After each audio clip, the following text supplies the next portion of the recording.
Hi friends, welcome to forward IAS. So இன்றைக்கி டாப்பிக்கில் வந்து வீரமாமுனிவர் பற்றி பார்க்க போகிறோம். சரிங்களா? வீரமாமுனிவர் அப்படின்னாலே உங்கள் மைண்டில் வந்து சதுரகராதி ஞாபகம் வந்துடணும். சரிங்களா? சதுரகராதி சரி, தமிழில் முதல்ல இந்த அகராதியை உருவாக்கியவர் யாருன்னு பார்த்தீங்கன்னா வீரமாமுனிவர் தான். அந்த அகராதி பேர் வந்து சதுரகராதி. சரிங்களா? சதுரகராதி அப்படின்னாலே வீரமாமுனிவர். இந்த சதுரகராதியை எப்போ தொகுத்திருப்பார் அப்படின்னா 1732. இந்த வருஷம் ரொம்ப முக்கியம். சரிங்களா? 1732 வந்து இந்த சதுரகராதியை உருவாக்கியிருப்பார். சதுர் அப்படின்னா 4ன்னு அர்த்தம். சரிங்களா? 4 பொருள்களை குறிக்கக்கூடியது. என்னென்ன அப்படின்னா பெயர், பொருள், தொகை, தொடை. சரிங்களா? இந்த 4ஐயும் குறிக்கிறது தான் சதுரகராதி. சரிங்களா? என்னென்ன பெயர், பொருள், தொகை, தொடை. இதுதான் வந்து சதுரகராதி உணர்த்தக்கூடிய அந்த 4 விஷயங்கள். இவர் எந்த நாட்டை சார்ந்தவர்னு பார்த்தீங்கன்னா இத்தாலி நாட்டை சேர்ந்தவர். சரிங்களா? அந்த பாயிண்ட்டு முக்கியம்.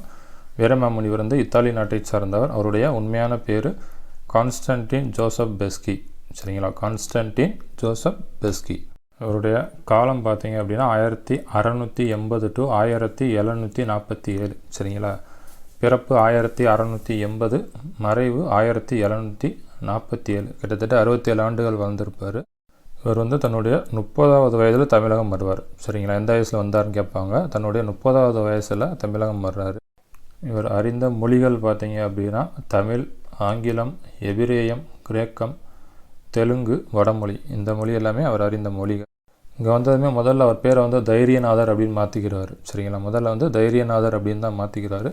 அதுக்கப்புறமா அதை தமிழ் படுத்தணும் அப்படின்னு சொல்லிட்டு வீரமாமுனிவர் அப்படின்னு சொல்லி வச்சுக்கிறார். சரிங்களா? தைரியநாதர் அப்படின்ற பேரை வீரமாமுனிவர் அப்படின்னு மாற்றிக்கிறார்.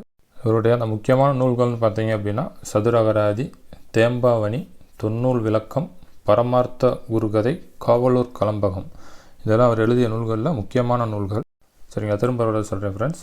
சதுரகராதி, தேம்பாவணி, தொன்னூல் விளக்கம், பரமார்த்த குருகதை. இது இந்த பரமார்த்த குருகதை அப்படின்றது நகைச்சுவை கதைகளாக இருக்கும். சரிங்களா? அதுக்கப்புறமா காவலூர் கலம்பகம். இந்த நூல்கள் எல்லாமே வீரமாமுனிவரோட நூல்கள். இவரை வந்து இஸ்மத் சன்னியாசி அப்படின்னு சொல்லி சந்தா சாஹிப் அப்படின்றவர் சொல்லியிருப்பார். சரிங்களா? இஸ்மத் சன்னியாசி யார் அப்படின்னா வீரமாமுனிவர். அவருக்கு அந்த பட்டத்தை கொடுத்தது யார் அப்படின்னா சந்தா சாஹிப்.